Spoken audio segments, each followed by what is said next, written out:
बगलामुखी मङ्गलरूपिणि बगलामुखी मङ्गलकारिणि बगलामुखी मङ्गलदायिनि बगलामुखी मङ्गलं मङ्गलं बगलामुखी। जय जगन्माता देवी भगलामुखी। ఓం శ్రీ భగళాముఖి వరదే సర్వ సౌభాగ్య ప్రదాయిని సమస్త భక్తానాం సర్వాభీష్టం సాధయ సాధయ హ్రీం ఓం స్వాహ. ఈ రోజు జాతకంలో మాణి, చంద్ర, రాహువు వీళ్లతో ఈ గ్రహాలతో యోగం వలన సృష్టించబడిన ప్రాబ్లమ్స్ ఏంటనేవి చెప్పబడుతుంది. జాతకంలో మనసుకి అధిపతి చంద్రుడే, మనకారగన్ అని చెప్తారు. జాతకంలో మనకారగన్గా ఉండే చంద్రుడు బలం లేనివాడు అవుతాడు. దాంతోపాటు మాణి ఉంటే లేదా రాహువు దర్శనం ఉంటే అతనికి మానసికమైనటువంటి వ్యాధి ఉంటుంది. మానసికంగా బాధించబడమే మనోరోగం. అది పలు విధాలుగా ఉంటుంది. చాలామంది అకాలంగా కోపగించుకుంటూ ఉంటారు, భయంకరమైన కోపం ఉంటుంది. మరికొంతమంది అయితే ఎవరితోనూ మాట్లాడకుండా ముభావంగా ఉంటారు. వాళ్ళు వాళ్ళ లోపలే ఉంటారు. వాళ్ళకి సంబంధించి ఈ ప్రపంచంలో వాళ్ళు మాత్రమే ఉంటారు. వేరే ఎవరితోనూ మాట్లాడరు, ఎవరితోనూ ఏ విధమైన స్నేహం రిలేషన్షిప్ లేకుండా ఒంటరిగా ఉంటారు. కొంతమంది అయితే స్నానం చేయరు, బ్రష్ చేయరు, ఏమీ చేయరు. అటువంటి వాళ్ళు కూడా ఉన్నారు. కొంతమంది అయితే ప్రతిదానికి సందేహపడుతూ ఉంటారు. అనవసరంగా సందేహపడడం అనేది ఒక విధంగా మనోరోగమే. భర్త మీద భయంకరమైన సందేహం మీకుందా? మీ భర్త మీద భయంకరమైన సందేహం మీకు ఉందా? సందేహం మాత్రమే కాదు, మీ జాతకం ఇచ్చి చూడండి. చంద్రుడు బలహీనంగా ఉంటాడు, అక్కడ రాహు దృష్టి ఉంటుంది, లేదా అది మాణితో కలిసి ఉంటుంది. కాబట్టి మీలో ఉన్న ఆ సందేహం అనేది ఒక మనోరోగమే. ఇది మీ భార్య దగ్గర ఉంది, మీకు కూడా ఉందా? వైఫ్ మీద ఎప్పుడు కూడా సందేహపడుతూ ఉంటారా? ఖచ్చితంగా మీ జాతకంలో ఆల్రెడీ చెప్పినట్టుగానే చంద్రుడు బలహీనంగా ఉంటాడు. అంటే చంద్రుడు పాపగ్రహంగా ఉంటాడు. అది రాహు దర్శనంతోనో లేక మాణితోనో కలిసి ఉంటుంది. ఈ మధ్యకాలంలో జరిగిన ఒక సంఘటన గురించి నేను చెప్తాను. ఆ రోజు ఇది వారి దగ్గర నుంచి నేను పర్మిషన్ తీసుకున్నాను, అందుకే ఓపెన్గా చెప్పగలుగుతున్నాను. ఒక తల్లి జాతకం చూపించడానికి వచ్చారు. నేనప్పుడు బెంగళూరులో ఉన్నాను. బెంగళూరులో నాకు ఒక ఆఫీసు ఉంది. అక్కడ మాకు చెందిన శ్రీ సూర్యమంగళం అద్వైత వేద విద్యాపీఠంతో ఓ చిన్న ఆఫీసు ఉంది. అక్కడికి వచ్చి చాలామంది జాతకం చూపించుకుని వెళతారు. అక్కడున్నప్పుడు ఒక అమ్మ వచ్చారు. ఆ అమ్మ వచ్చి జాతకాన్ని చేతిలో పెట్టి, సాధారణంగా సూర్యమంగళంలో నేను చెప్పినట్టు ఎలా అంటే జాతకం చేతిలో పెట్టి కూర్చున్నారు. ఈ జాతకాన్ని చూసి కొన్ని విషయాలను చెప్పడం జరుగుతుంది. ఆ తర్వాత మీరేదైనా అడగదలుచుకున్నారా అని నేను అడుగుతాను. అప్పుడు చాలామంది వారి యొక్క ప్రశ్నలు అడుగుతారు. కొంతమంది అయితే అదే మీరు చెప్పారు కదా స్వామి, దీనికి పరిహారం ఏంటని అడుగుతారు. ఈ అమ్మ జాతకం ఇచ్చినప్పుడు నేను ఆవిడ్ని అడగడం జరిగింది, అమ్మాయికి ఇంకా వివాహం జరగలేదా అని అడిగాను. లేదు స్వామి, ఇంకా పెళ్లి జరగలేదు. ఎన్ని సంబంధాలు చూసినా సరే తను వద్దు వద్దు వద్దు అని తిరస్కరిస్తోంది. ముందు చేసుకోబోయేవాడితో చాటింగ్ చేస్తుంది, ఆ తర్వాత వద్దనేస్తోంది అని చెప్పారు. అందుకు కారణమేంటో మాకు తెలియడం లేదు. అప్పుడు నేను చెప్పాను, అదేమీ లేదమ్మా, మీ యొక్క జాతకం ప్రకారం కూతురికి మాంగళ్యయోగం ఉంది, వివాహం ఖచ్చితంగా జరుగుతుంది. కానీ తనకేమో జాతకంలో మనోవ్యాధి ఉంది, అందుకు ట్రీట్మెంటు ముందుగా చెయ్యాలి, ఆ తర్వాతే మాంగళ్య దోషం పరిహారం చెయ్యాలని చెప్పాను. అప్పుడు ఆ అమ్మ ఏమైందంటే, లేదు స్వామి, తనకు అలాంటిదేమీ లేదు, తనొక డాక్టర్, తను సైకాట్రిస్ట్ అని కూడా చెప్పారు. మానసికంగా బాధించబడిన ఒకరికి ట్రీట్మెంట్ చేసే పరిస్థితిలో ఉన్నారు. అటువంటి చదువుకున్నారు ఆవిడ కూతురు. అదే ఆవిడతో చెప్పాను. నేనన్నాను, దాని గురించి నాకు తెలీదు. ఈ జాతకం ప్రకారం ఈ అమ్మాయి మనోవ్యాధిగ్రస్తురాలే.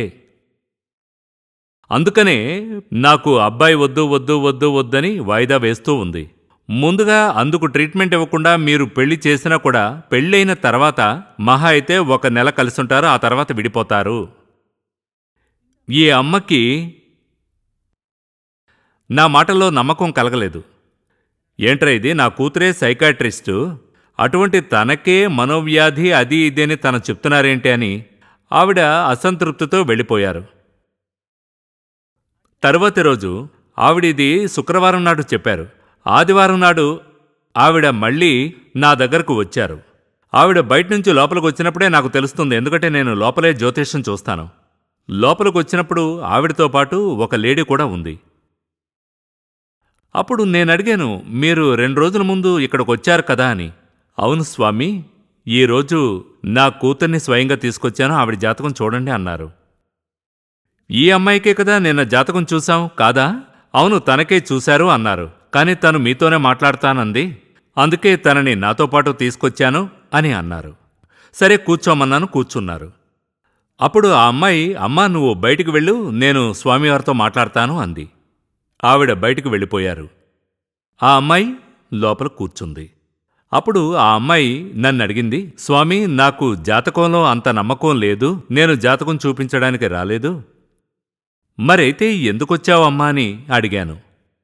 అది మీరు చెప్పారు కదా, మా అమ్మ నిన్నొచ్చి జాతకం చూపించినప్పుడు మీరు చెప్పారు, నా మానసిక పరిస్థితి సరిగ్గా లేదు అని మీరు చెప్పినట్టు మా అమ్మ చెప్పారు. నిజంగానే మీరు అలా చెప్పారా? అలా చెప్పినట్టయితే జాతకంలో ఏం చూసి మీరు ఆ విధంగా చెప్పారని అడిగింది. అప్పుడు నేను చెప్పాను, జ్యోతిష్శాస్త్ర ప్రకారం మీ జాతకానికి అధిపతిగా ఉన్న చంద్రుడు బలహీనమై ఆ జాతకంలో చంద్రుడు వృశ్చిక రాశిలో నీచ స్థానంలో ఉన్నాడు. పైగా మాణితో కలిసి ఉన్నాడు, రాహు దృష్టి కూడా ఉంది. ఈ విధంగా ఉన్నప్పుడు తన యొక్క మనసు చాలా బలహీనంగా ఉంది. అది మాత్రమే కాదు, మానసికంగా పూర్తిగా దెబ్బతింది. మానసిక వ్యాధిగ్రస్తురాలు అని జ్యోతిష్శాస్త్రంలో చెప్పబడింది. అదే నేను చెప్పాను. తను చాలా ఆశ్చర్యపోయింది. అప్పుడు ఆ అమ్మాయి అంది, స్వామి మీరు చెప్పింది 100% నిజమే. నేను 4 సంవత్సరాలుగా మెడిసిన్ తీసుకుంటూ ఉన్నాను. తను సైకియాట్రిస్ట్ కోర్సు చదివిన ఒక డాక్టర్ కూడా తనే స్వయంగా చెప్పింది.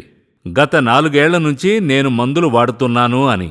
నాకు మానసిక వ్యాధి ఉన్నందువల్లే నాకు పెళ్లి మీద ఆసక్తి లేదు అంది. నాకు పెళ్లి చేసినా కూడా నేను తనతో ఉండలేను. ఎందుకంటే ముఖ్యమైన విషయం ఏంటంటే పురుషులందరి మీద కూడా నాకు సందేహమే. నేను నా పై అధికారైన డాక్టర్ దగ్గర నా పరిస్థితి సరిగ్గా లేదని చెప్తే నాకు మానసిక వ్యాధి ఉందని ఆయనే స్వయంగా నాకు అడ్వైస్ ఇచ్చారు, ఆయనే మందులు రాసిచ్చారు, నేను వాడుతున్నాను అని ఆ విధంగా ఆ అమ్మాయి చెప్పింది. ఈ మాత్ర నేను వాడుతున్నానని ఆ మాత్ర లిస్టు కూడా చూపించింది. వీటిని 4 ఏళ్లుగా వాడుతున్నానని చెప్పింది. అప్పుడు నేనన్నాను, ఈ గ్రహాల స్థితి ఈ విధంగా ఉండడం వల్లే మీకు ఆ వ్యాధి వచ్చింది అన్నాను. ఈ ప్లానిటరీ పొజిషన్ వల్లే మీకు ఈ ప్రాబ్లం. ఇది మార్చకుండా మీరు ఎన్ని మందులు వాడినా కూడా ప్రాబ్లం తీరదు. ముందుగా మనకు రోగం ఉండడానికి కారణం గ్రహాలతో పాటు చుట్టూ సంచరిస్తున్న ఆ యోగాలే. యోగం అని చెప్పినప్పుడు 2 ఒకటిగా కలిసినప్పుడు, 1 2 కలవడం లేదా చూపులో కలవడం, అప్పుడే మనకి సమస్యలు తలెత్తుతాయి. అక్కడ ఆ గ్రహం యొక్క యోగాన్ని మార్చకుండా మీరు ఎన్ని మందులు వాడినా కూడా మీకు వర్కౌట్ అవ్వదు. అప్పుడు నన్నడిగారు, నిజంగానే ఇది మారుతుందా? తప్పకుండా మారుతుంది. నమ్మకంతో దీన్ని చేయండి. ఆలోగా మానసిక మిత్ర హోమం, దానికి పరిహారం మానసిక మిత్ర హోమం చేయండి. అది మీలో చాలా పవర్ఫుల్గా ఉండడం వల్ల 3 సార్లు కంటిన్యూస్గా చేయండి అని చెప్పాను. వారు సూర్యమంగళానికి వచ్చారు. మొదట్లో జ్యోతిష్శాస్త్రం మీద నమ్మకం లేనటువంటి ఆ అమ్మాయి తన అమ్మను తీసుకొచ్చి, అంటే ఆ డాక్టర్ అమ్మ తన అమ్మను తీసుకొచ్చి సూర్యమంగళానికి వచ్చారు. మానసిక మిత్రహోమం చేశారు. మానసిక మిత్రహోమాన్ని వాళ్ళిద్దరూ 3 సార్లు చేశారు. ఆ తర్వాత నేను వాళ్ళిద్దరినీ చూడడం జరగలేదు. ఆ తర్వాత ఇక మీదటే బెంగళూరు వెళ్ళబోతున్నాను. అప్పుడే వాళ్ళకి ఎటువంటి ఫలితం వస్తుందో తెలుస్తుంది. ఈ కథను, ఇది కథ కాదు నిజం, ఈ కథను మీకెందుకు చెప్తున్నానంటే అప్పుడు జాతకంలో ఈ విధంగా ఉన్నప్పుడు ఈ విధంగా జరగడానికి సందేహమే లేదు. ఎందుకంటే జ్యోతిష్ శాస్త్రం అని చెప్పబడింది మ్యాథ్స్, లెక్కలే. లెక్కలు 3 3 కలిపితే 6. ఇది ఎవరు చెప్పినా కూడా 6, అందులో ఎటువంటి మార్పు లేదు. అదేవిధంగా జ్యోతిష్ శాస్త్ర ప్రకారం ఫలానా ఫలానా గ్రహాలు ఇలా ఇలా ఉంటే ఏంటి ఫలితం, ఏ గ్రహాలు ఏ గ్రహాలతో కలిస్తే ఏంటి ఫలితం అని రాయబడి ఉంది. అది పూర్తిగా చదివితే చాలు. ఇది మీరు కూడా చదవగలరు, ఎందుకంటే ఇది లెక్కలే, శాస్త్రం. ఇప్పుడు కొంతమంది సంబరాల్లో ఊగుతూ చెప్తారు. అది మిగతా వాళ్లకు చెప్పడం కుదరదు కదా. చాలామంది భవిష్యత్తు గురించి ఎన్నో విధాలుగా చెప్పడం జరుగుతూ ఉంటుంది. వాటి గురించి చాలామంది చదివి ఉంటారు. కొంతమంది ఇలా ఉండి చెప్తూ ఉంటారు, కొంతమంది ఊగిపోతూ చెప్తూ ఉంటారు. అదేమీ శాస్త్రం కాదు, దానికొక బేస్ లేదు, ఇతరులకు నేర్పడం కుదరదు. కానీ జ్యోతిష్యం అని చెప్పబడింది ఫుల్గా శాస్త్రం మాత్రమే. ఇతరులకు నేర్పించగలరు, మీరు చదవగలరు కూడా. కంటిన్యూస్గా ఈ ఎపిసోడ్ని మీరు చూడండి. తర్వాత నేను మీ జాతకం చూసేటప్పుడు, నేను ఒక జాతకం గురించి చెప్పినప్పుడు మీరు కూడా మీ జాతకాన్ని పక్కన పెట్టి చూడండి.